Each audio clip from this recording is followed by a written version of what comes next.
Well, g'day curd nerds. G'day curd nerds. Well, g'day curd nerds. Well, g'day curd nerds. Well, g'day curd nerds. Well, g'day curd nerds.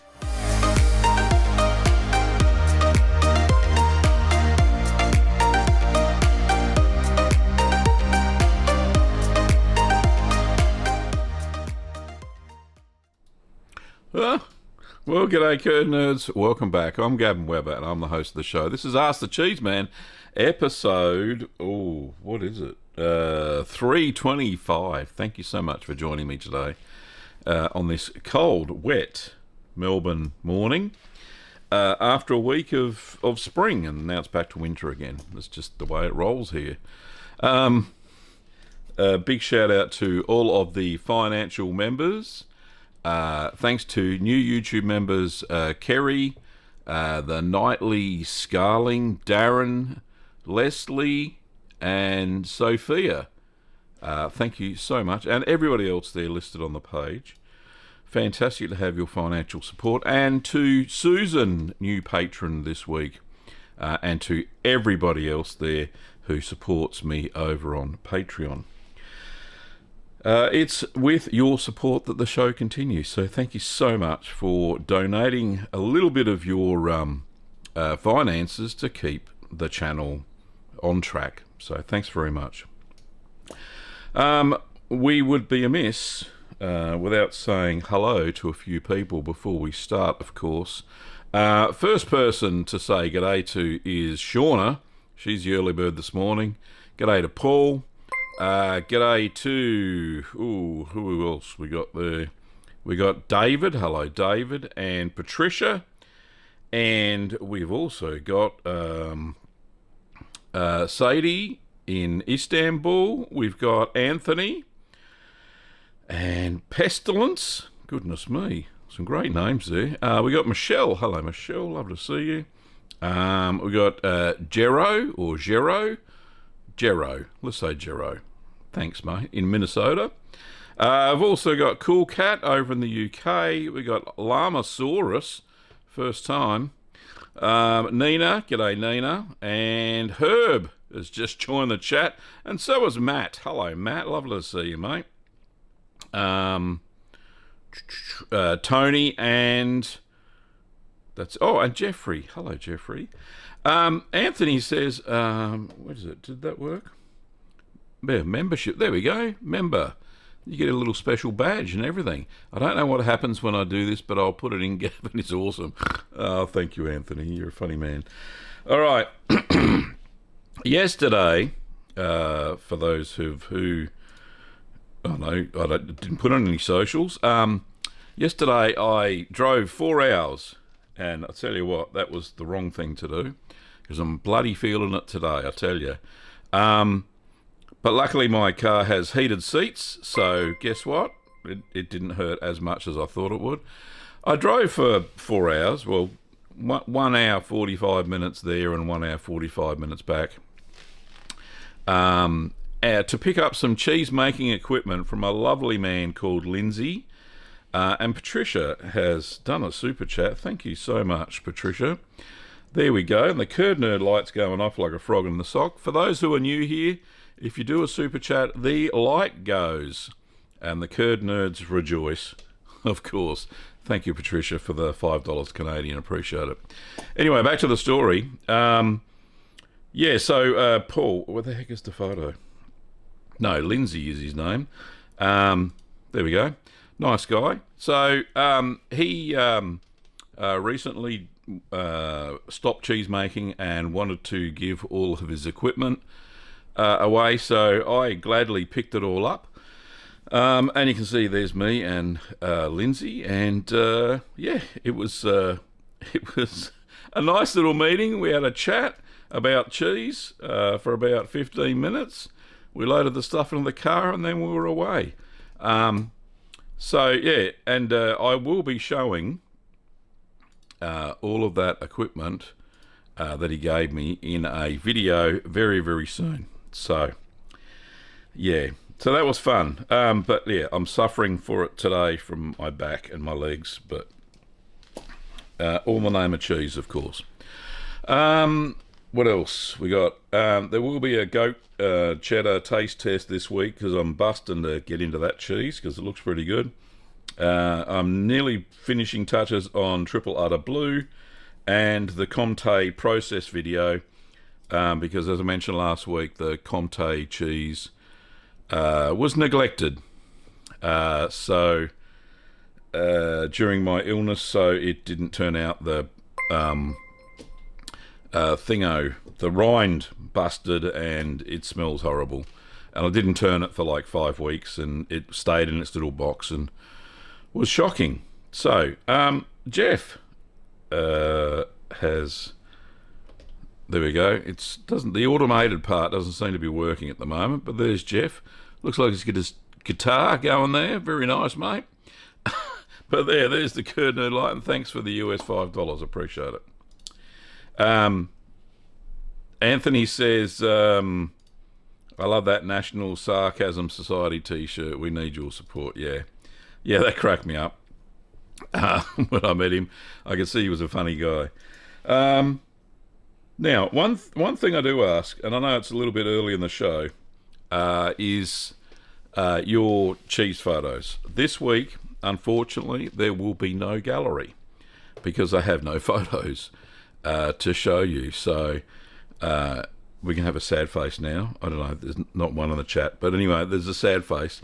But yeah, so no, over the week I didn't receive any cheese-making photos.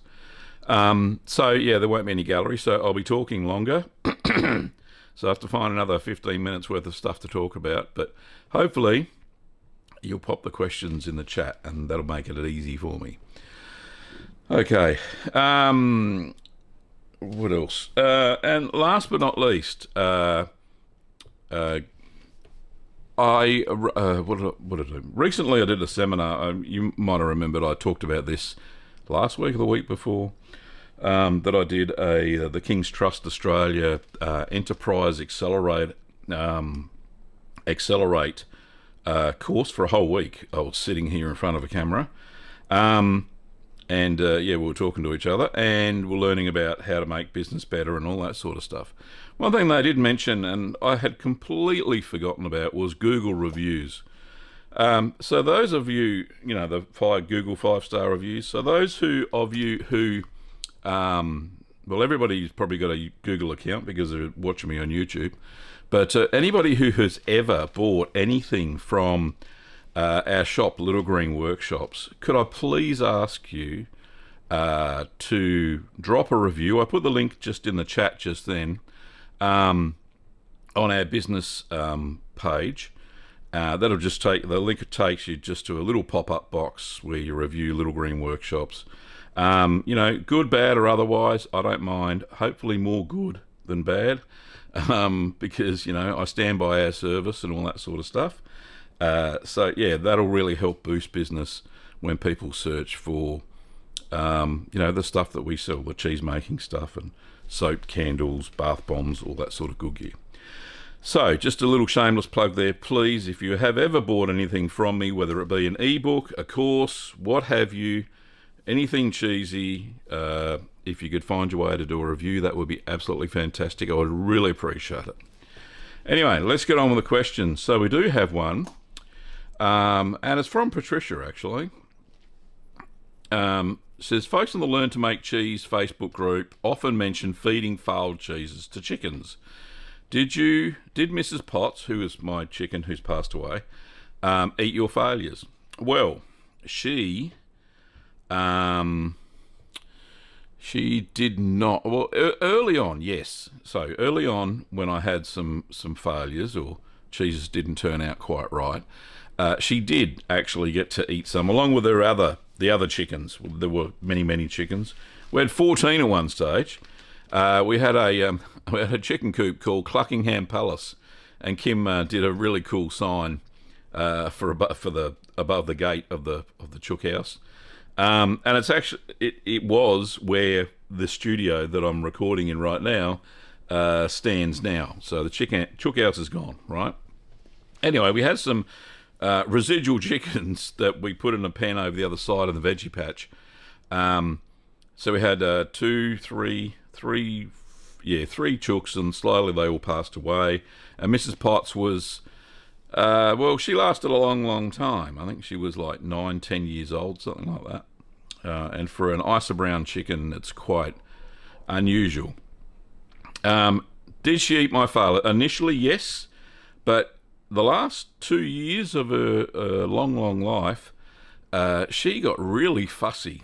In fact, I think she had, at one stage, I think she had a stroke, and we recovered her from that. But after that, she wouldn't take any food from my hand, or wouldn't take any kitchen scraps or anything like that. Just her bird food, the bird seed food that we gave her, and she wouldn't eat anything else. So I couldn't feed any failed cheeses to chickens. So to answer your question, Patricia, in a long way, in the end, no. At the start, yes. And I haven't had any failed ones for a long, long time. And it's only because of my recent injury that we did have a failure. And I've got to put it in the bin, unfortunately, because it just smells shocking. Anyway, moving right along.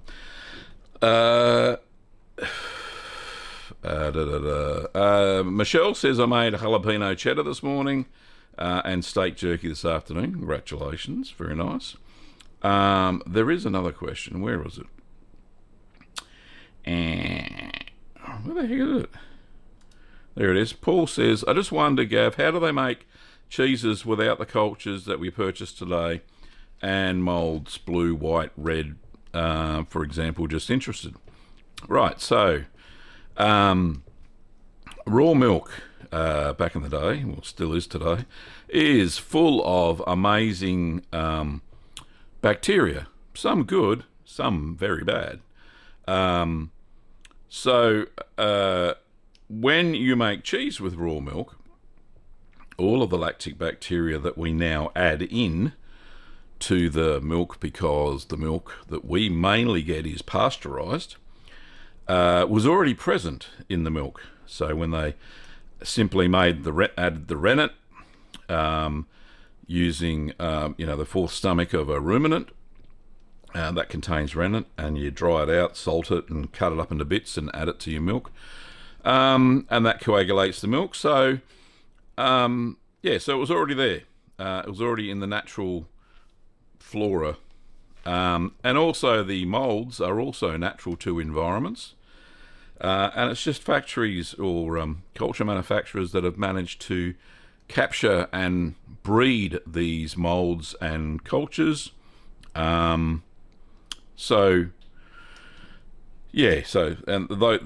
Before those, they were native to the areas that the cheeses were made. So they are natural occurring cultures and moulds, and today we just manufacture them in a lab, and it just makes our cheeses a little bit more consistent in areas that don't naturally have those sorts of moulds. So like here in Australia, there hasn't been a cheese making culture. We're probably lucky to have, I have no idea when the first cheese was ever made in Australia, because the native Aboriginals didn't make cheese.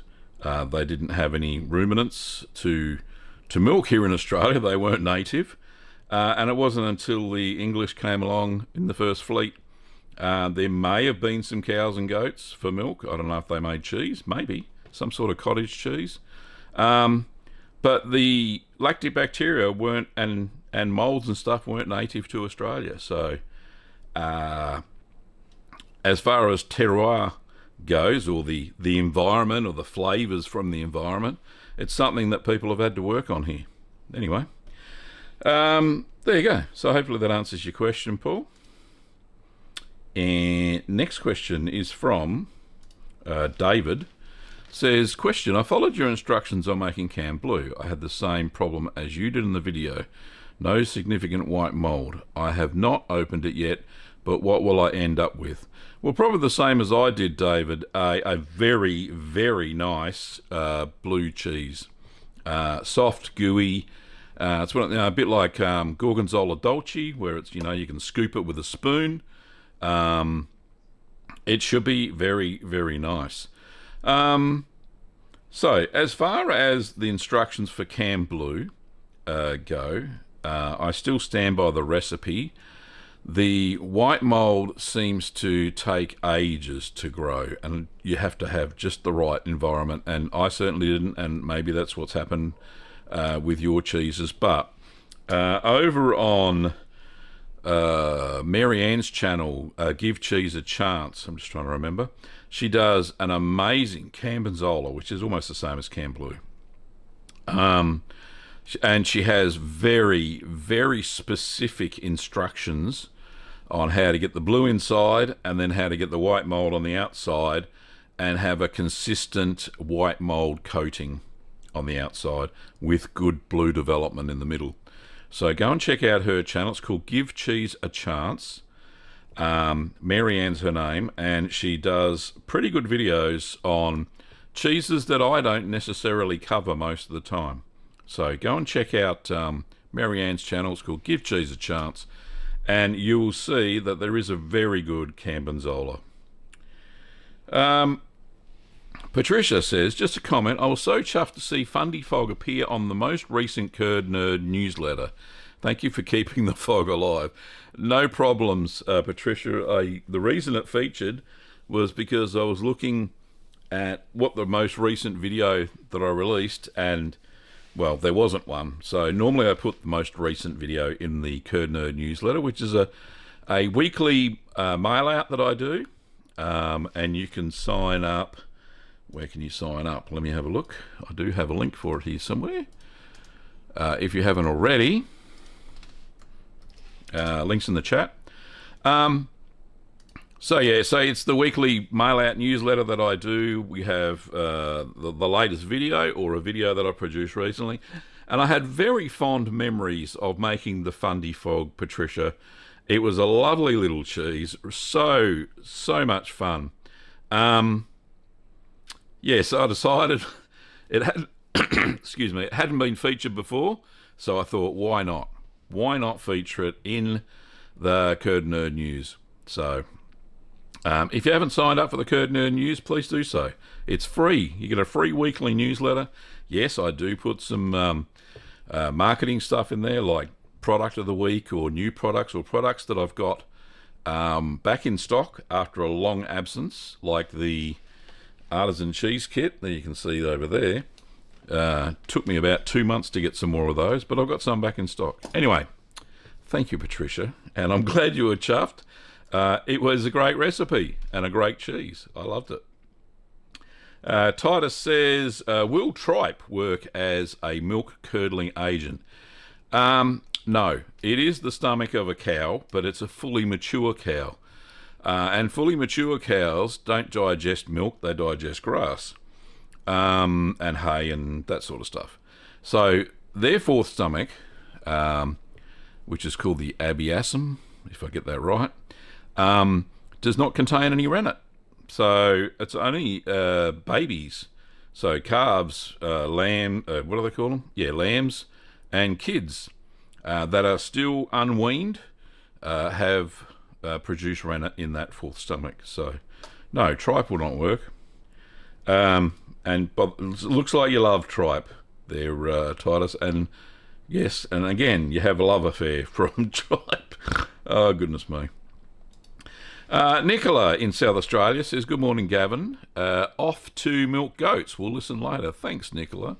Please do, and watch the replay. That would be lovely. Patricia has another question. Keep them coming. I love answering questions. Like I said, there's no gallery, so we'll keep answering questions until 9 o'clock. Are there any thistle-type plants native to Australia as a source for vegetable rennet in place of ruminant rennet? There is a thistle that grows wild. However, I do think it was imported. It's not. I don't think it's native to Australia. It's actually a weed. And it has a lovely purple flower in the springtime. But yeah, it's a noxious weed, so it's not native to Australia. There are native figs to Australia. The Moreton Bay fig comes to mind. More in the tropical areas, but you know, gardeners have planted them down in colder climates, in particular in Melbourne, of course. There are Moreton Bay fig trees everywhere in the parks in Melbourne. And you can use the fig sap as a coagulant as well. The Romans used to use that very much in their harder cheeses that are aged for, well, less than, say, 2 or 3 months, because fig sap tends to make the cheese bitter if you age it for a very long time. So, no native thistles that I know of. I know there are some noxious weeds that were introduced, but fig sap is definitely native to Australia. There you go. Lucky I know most things, hey? David said... David, it's not David, it's Danny. Hello, Danny. Lovely to see you. From Brazil, hugs. Welcome to the stream. Jero has a... Here's my feta question. Please ask. I'm waiting with bated breath. You keep talking about it. Pop it in the chat. Type away. There's only so many characters you can do, so you can do it over 2 chat boxes, if that makes sense. Anthony says, my double Gloucester turned out a little bitter. My thought is that I should have used more cheese, maybe. What do you think? More cheese? How about more salt? Yeah, usually the main culprit of cheese being bitter as it's aged for a longer time is lack of salt. What it indicates is that the lactobacteria have produced far too much of a colony and acidified the cheese too much, and that breaks down certain proteins faster than they should do. Salt is an inhibitor and slows down any microbial activity. So, yeah, the cultures as they die don't break down the right proteins and fats into smaller fatty acids and smaller protein chains, and that causes the peptides, something like that. I'll have to go back to university. To become apparent, and that causes the bitterness in the cheese. Yes, salt is usually the issue, not enough. There aren't many cheeses that I've tasted that have had too much salt. Having said that, between 2.2 to 2.7% for that style of cheese would be fine per weight of curds. Valerie, hello Valerie, lovely to see you. My Gorgonzola Dolce feels quite hard.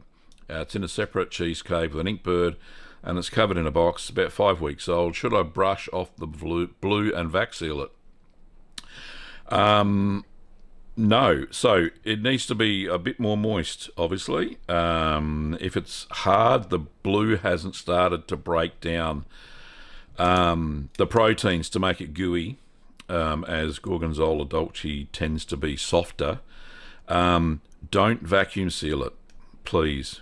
When you brush off any blues, wrap them in foil. It gives them a little bit of air to breathe still, but prevents the blue mold from growing on the outside and encourages blue mold growth on the inside of the cheese, as you want. You still want the blue vein activity. Also, it prevents the outside of the cheese going super soft and getting, like a skin slip type thing happening. And the paste then starts to mature evenly into that creamy sort of texture. 5 weeks is fairly young. I know for I have made Gorgonzola Dolce before. I think it was 3 months, which is 90 days or 12 weeks. So as it matures, the blue mold, the penicillin Roquefort, will start to break down those proteins and fats in the cheese and make the cheese softer. So yeah, never vacuum seal blue. Only if the cheese is fully mature, and then I wouldn't still do it. I'd still wrap it in a foil. Aluminium foil's fine. Tin foil's fine if that's all you've got. And that works perfectly. Just wrap it up. You've probably seen in many of my blue cheese videos that I wrap those blues after I've scraped them in foil for further maturation. So do that way. Titus says Canary Islands have a milk curding thistle, methinks. Let me check. Yeah, quite a few places have a thistle that they use for a vegetarian rennet. Cardoon thistle is the thistle that comes to mind. There is powdered form of that rennet. I can't remember who sells it, but there is a specific company that manufactures and sells it. It's for mainly short-aged or soft cheeses, not long-aged cheeses, because that thistle rennet or cardoon thistle also induces bitterness in long-aged cheeses. So it's just the enzymes in the rennet breaking down. Jero has a question. Now, here's my feta question. A couple of weeks ago, I made feta based on a recipe. It turned out fairly hard, not as crumbly as previously. It's still crumbly but too firm? Why? Yep, we're using our own goat milk, by the way, raw. So, good question. So to answer your question, during stirring the curds, you may have stirred it too long.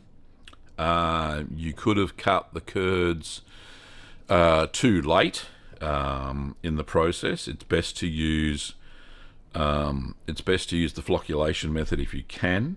Go and check out my flocculation video, and that'll help determine the best time to cut your curds, especially with raw milk. Raw milk, my recipes in raw milk, I wouldn't say they exactly go together. They do, except you would need to use the flocculation method, because if you're using your own raw milk or goat's milk, it varies as the season progresses. The vast majority of the cheeses that I make are made with standardized milk from multiple herds, and the milk's all fully tested to get the right fat to protein ratio to make decent cheese. So that could be one of the problems. Another problem is, because you're using raw milk and you've used my recipe, you may have overdosed the culture. So underdose on the culture, so probably use only 50% of the culture if you're using raw milk and haven't home pasteurized it. So, Jerry, I hope those are a couple of tips there that'll help you out for your next batch of feta. Costanzo says, and welcome back, I made it the live chat. It's not easy for me.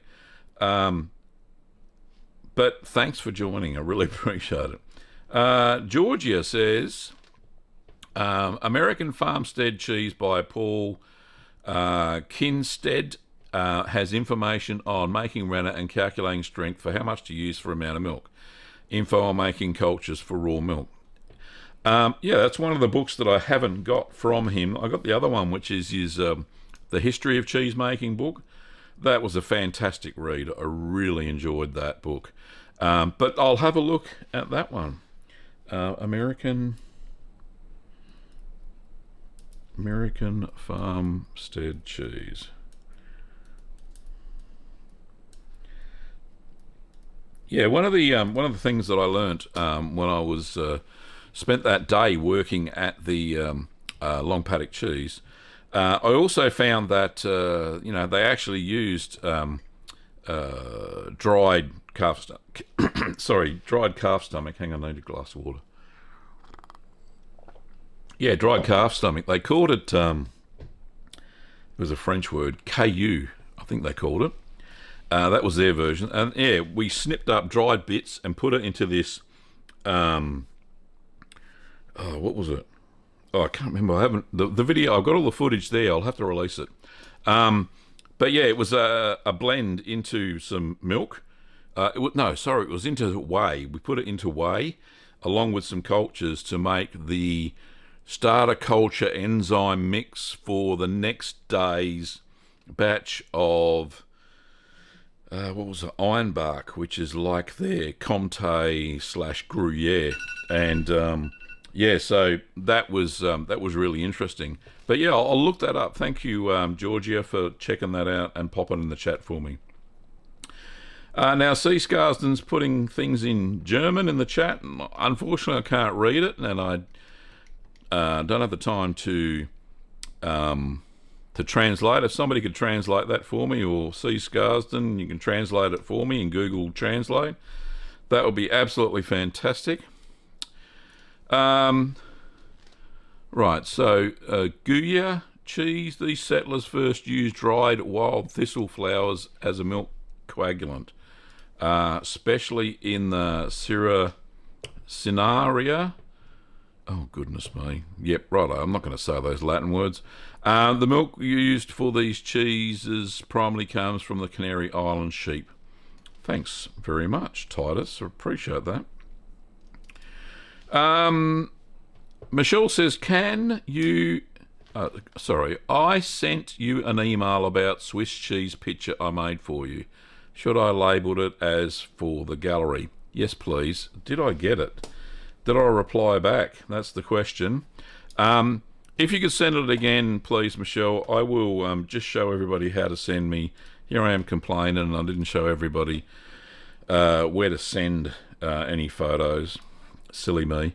So over on the channel page, you've got to be logged in with your Google account. Just click on this bit here. Do you want to become a Curd Nerd? Where it says more, just click there. And down here, it says view email address. Click on that when you're logged in, and then you'll get an email address, and you can send me all of your lovely photos. That would be fantastic. So, yeah, sorry, Michelle. If you did send that, I didn't see it, and I would have put it into the gallery. I scanned through last night, looking for photos in my normal email box that I asked people to send them to me. So yeah, absolutely fantastic. But yeah, shoot it through for next week. Patricia has a question. Says, I just made very successful Guidos, my second one, and found the specified 15-minute rennet set time is way too short. I go 40 minutes with Wolco Ren tablets. You absolutely have to check. If my recipes are a guide, as you all know, and if you're using different milk or different rennet that I use, then absolutely use the flocculation method. Choose one of the multipliers to multiply your rennet set time. For those who don't know what flocculation is, let me just pull up the video and we'll have a quick look. To search for any videos on the channel, all you have to do is go to this little searchy thing here. There we go. And just type in the first few letters of what you're looking for. Oh my goodness, curd. Maybe it didn't use flocculation. Curd set, maybe. Hey, there we go. I did use the word flocculation. Maybe I didn't spell it properly. But yeah, let's just grab the share. Here we are. Okay, I'll pop that in the chat. So flocculation is a method where you put a little plastic disc or whatever you've got, and float it on the milk. It's got to be sanitized, of course. Float it on top of the milk. You add the rennet, stir, put the little plastic thing on, and at about 8 minutes start to spin it. And when it stops spinning, that's the flocculation set point. From that point, you then multiply it by a figure given in a table that's in the video, and depending on the type of cheese that you're making. Some cheeses have an early curd cut, other cheeses have a very long curd cut waiting for the time for the rennet to set.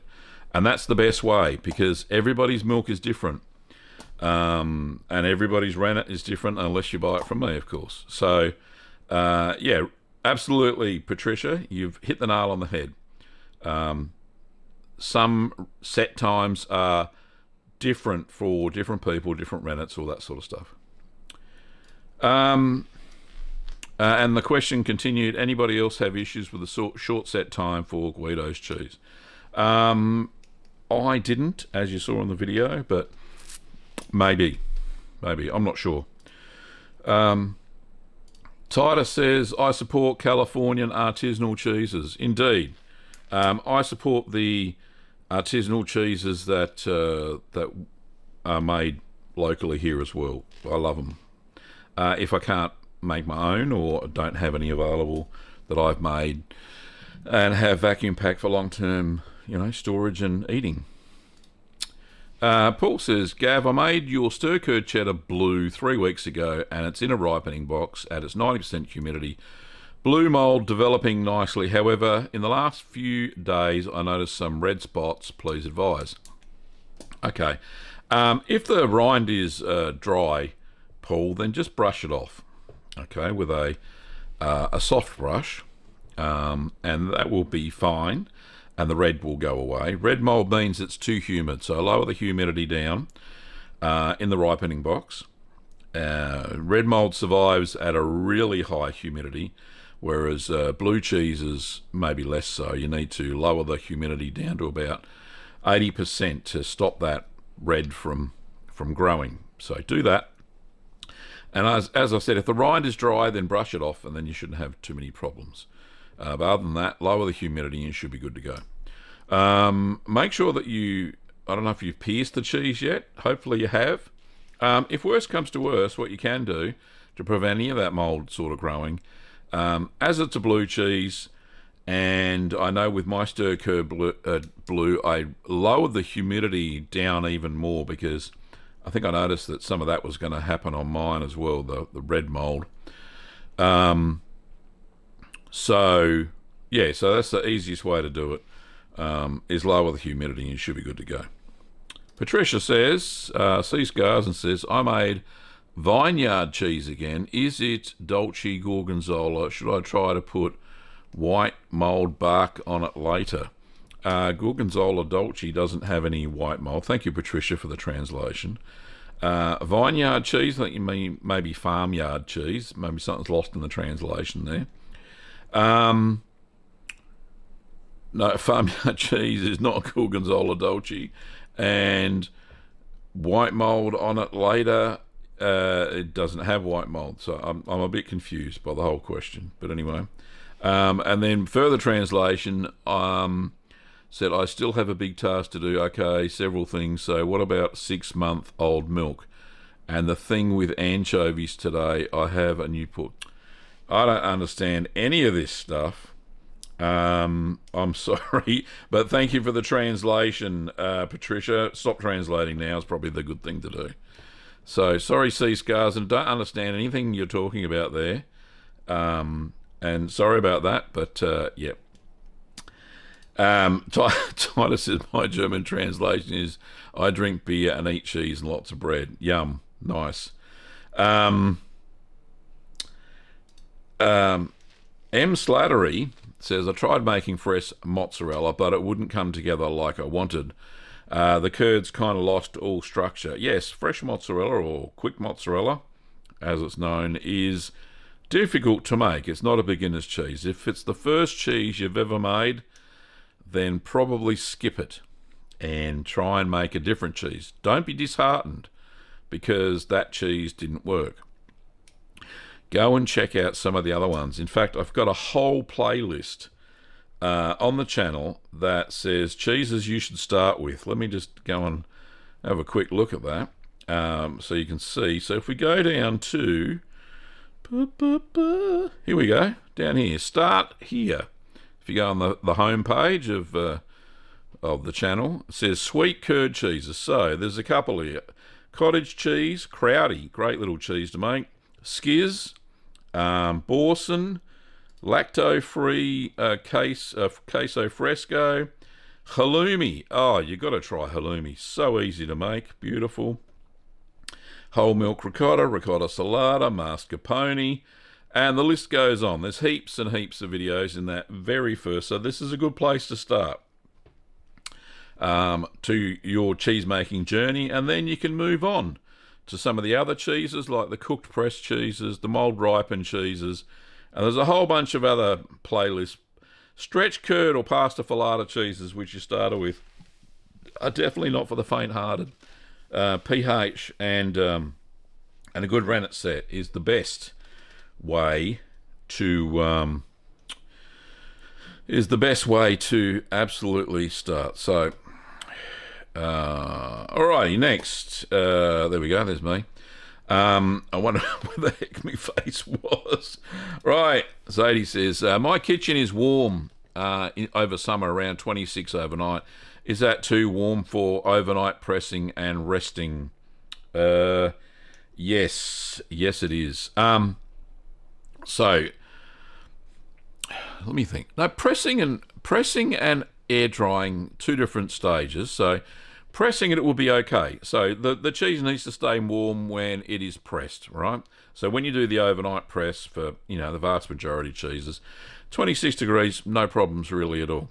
Once you've taken it out of the press and either salted it or brined it, then the air drying portion for a lot of cheese, especially at that temperature, or higher. So my kitchen stays at about 18 degrees Celsius most of the time, and it's suitable for, air drying. But for those cheeses that don't have a lot of acid development, this is a tip that I recently learnt from doing a bit of research. Any of the low acid cheeses, like any of the washed curd cheeses, so like Colby or Edam or Gouda or Havarti or there's some of the main ones, right? Mainly from around the Netherlands area. They're prone to late blowing, and late blowing is often caused by the development of butyric acid, or the bacteria that creates butyric acid and creates that fissure in the middle of the cheese. Now, this happens when temperatures are ideal for that bacteria, which happens to be higher temperatures when you air dry. So when you air dry those sorts of cheeses, probably best just to put them on a wooden board and put them into the cheese fridge and air dry them at cheese fridge temperatures, so about 13 degrees Celsius, and you'll have much better success and you won't get too much acid development. But definitely when pressing, it is in a warmer environment. So that's okay, Sadie, so don't worry too much about that. I hope that helps. Next question is from Davo. G'day, Davo. How effective is LPRA for preventing late blowing? Is it a surefire fix? I get it at 10 weeks of aging for Gouda and Gruyere. I get late blowing. So LPRA, or the equivalent Danisco culture is Holbach LC, is effective for trying to keep unwanted bacteria and molds at bay. It's a preventative culture. It doesn't add any flavour to the final cheese, which is a good thing. But the most effective additive to preventing late blowing is a thing called Lysolac, which is an egg white derivative. So it's an enzyme that is found in egg whites. It's sold in a powdered form. It is very hard to get your hands on in small doses. You only use the tip of a sharp knife worth of this powder in, say, a batch of 10 litre milk, 10 litres, so it's 3 grams per 100 litres of milk that you add to prevent it for those low cheeses. So yeah, LPRA is effective in preventing some late blowing. It's also prevents any propionic shamani that is native in your milk from creating eyes, so it's good in Gruyere. It is also good in preventing external mold growth and internal mold growth, so don't add it to any blue or white mold cheeses that you're going to make. So yeah, it is effective in doing that. So hopefully it helps, Davo. If you, I've added LPRA in a few cheeses and it seems to have worked quite fine. C. Scarson, translating, says, how can you test if mozzarella will melt at all before trying to make it? Okay, so when you make mozzarella, you need, before you stretch the cheese, so you obviously have to have a good curd set and all that sort of stuff, and not have too much moisture loss when you're stirring the curds, if you stir it at all. The pH has to be between 5 and 5.3 before you can stretch it into, into big stretchy bits and then make it into the balls and all that sort of stuff. So make sure your pH of the curds before you start heating it and stretching it is between 5.0 and 5.3. And that should help you out. So you will need either a pH meter or pH test strips to determine that. And that's why pasta filata cheeses or stretchy curd cheeses are difficult to make. Okay. Titus, I'll skip over your question. It's too rude for a family-friendly channel, unfortunately. Patricia says, a few years ago you had a go at cheese making with lactose-free milk. Any advice for a curd nerd wanting to try making lactose-free cheese? Yes, so if you're going to choose a cheese to use lactose-free milk with, and lactose-free milk is usually just normal pasteurised, homogenised milk that has had lactase added to it, which is an enzyme that splits the lactose sugar molecule into two other sugars, galactose and glucose, and so it turns the complex sugar into two simple sugars. So you can either use store-bought pasteurised homogenised milk or pasteurised unhomogenised milk or raw milk and add in lactase to it, lactase powder. You can do that. I don't know what dose because I've only ever bought the milk that has had it put in. So when you're choosing a cheese recipe to make lactose-free milk with, it has to be a quick aging cheese. So soft cheeses are great for it. Caerphilly was good. I wouldn't have matured it much longer than the 3 weeks that me and my daughter Amy tried it. The mozzarella was fine with it. I managed to get that to work, lactose-free mozzarella. Queso fresco, perfect, would be a great lactose-free cheese. So any of those quick age, 3 week sort of thing cheeses, even maybe Guido's, which at 3 weeks, or yesterday's, Tracy's version of a quick Italian eating cheese would be perfect for using lactose-free milk. However, if you age it more than about a month, you start to find that alcohol gets produced because of the simple sugars instead of the lactose being there, and they tend to ferment into alcohol, and you get a very winey or alcoholic-y sort of tasting cheese which has some really weird flavours, and they don't taste very nice. So make a cheese that's quick, less than 3 weeks to make, to mature, and then you should be good to go. So thank you, Patricia. Some great questions coming out of Halifax, Nova Scotia there today. Thank you, mate. Cease Garsden says, I don't know if these are all structured together. There's all sorts of thought. With an iron, a cloth iron, I think I see something that this one's a time, but perhaps another idea, the button of a cooking pot? I just don't understand the question, I'm sorry. But I think that the iron you have more control about the temperature. Right, yes, so maybe something's lost in translation here, but yeah, so I think you're talking about the precision cooker that I use to heat the milk. Yes, I have really good control of the milk temperature now since I started using the precision cooker.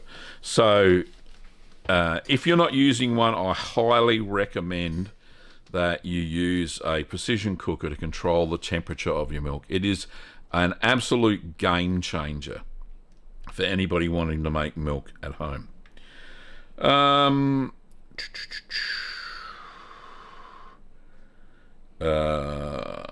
Jose has a question. It says, I am making a batch of cheese right now.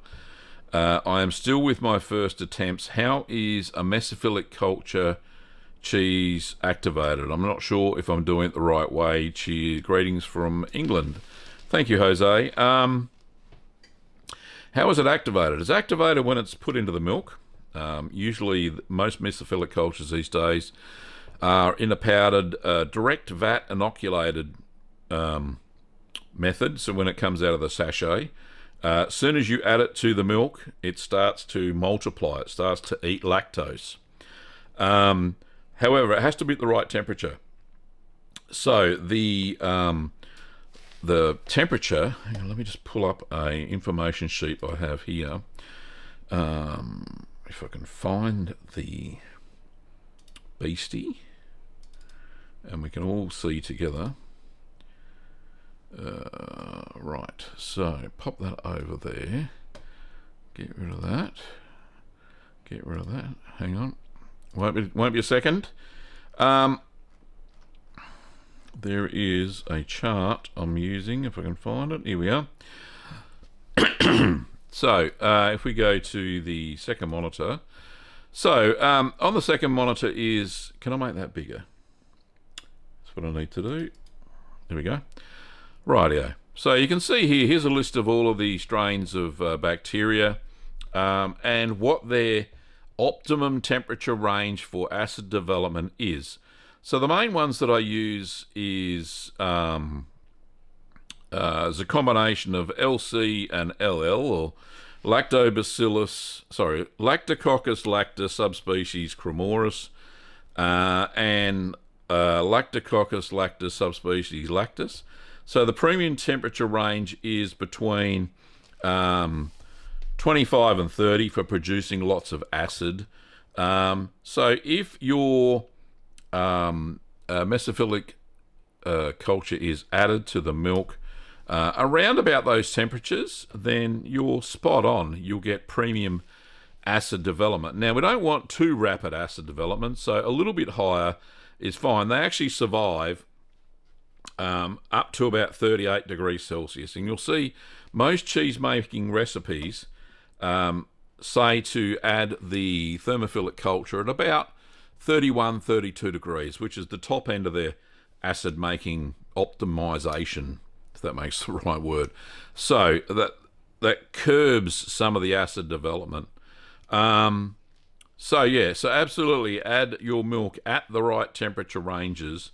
Thermophilic cultures like a temperature of milk between 35 and about 42 degrees Celsius.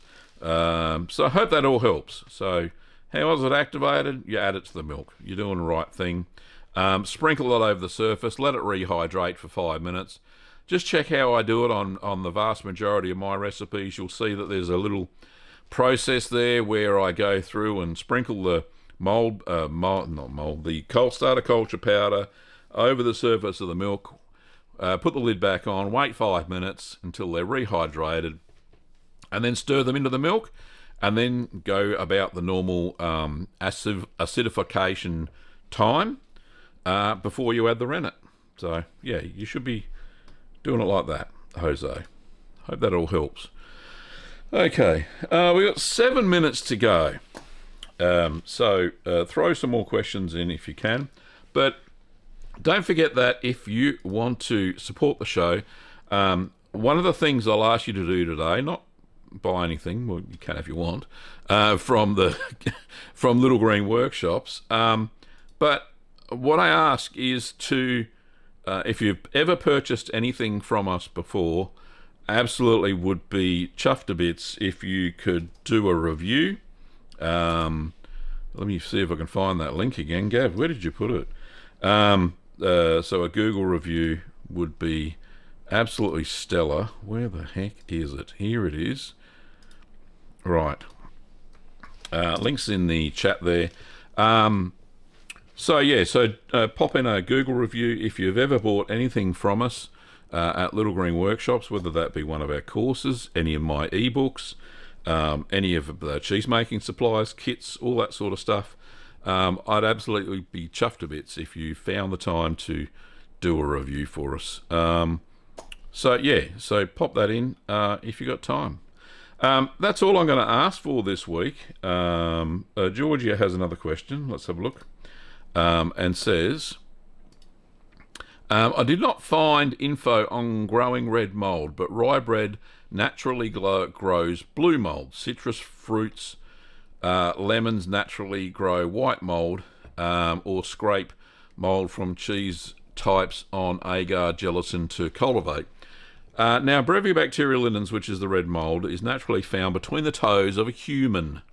And the old story goes is that that the monks, the Trappist monks who first discovered the red mould or washed rind cheeses, accidentally either put their feet in the milk or they put their old socks in the milk and transferred some of the Brevibacterial linens into the milk, and therefore transferred some of the mould that way. So it sounds a bit gross, but that's probably what happened.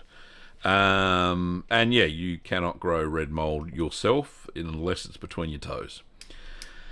So yeah, personally, and this is just from a safety point of view, I would not use any moulds that I've grown myself.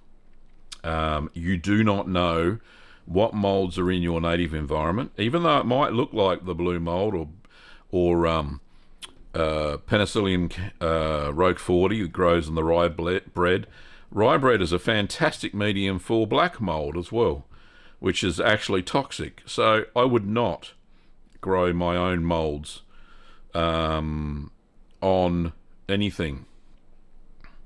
And the Penicillium candidum or camemberti, some strains do grow on citrus. However, so do other toxic moulds grow natively on rinds of citrus that are rotting. And I should know because I've also seen, because I've got lots of lemon, oranges and lime trees, and when the stuff when they drop on the ground, they turn into blue, black, white moulds and all sorts of stuff. So I highly encourage people not to grow your own moulds in that method.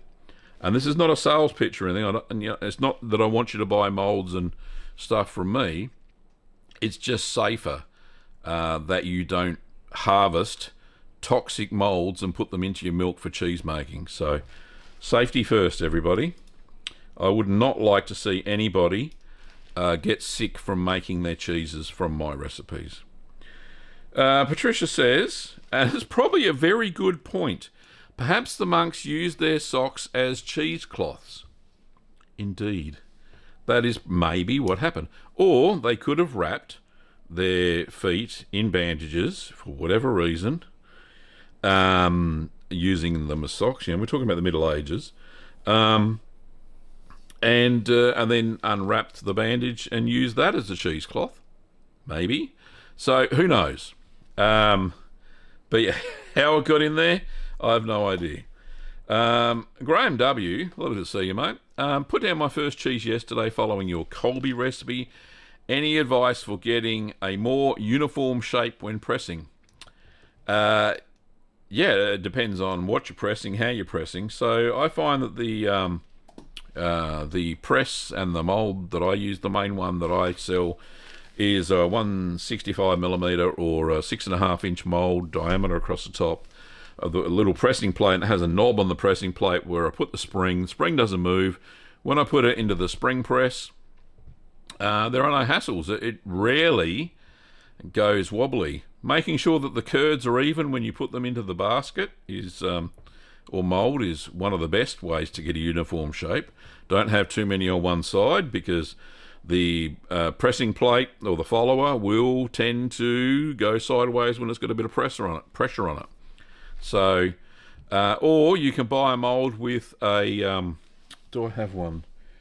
Yeah, hang on, 2 seconds. I'll grab one. I've got a mould.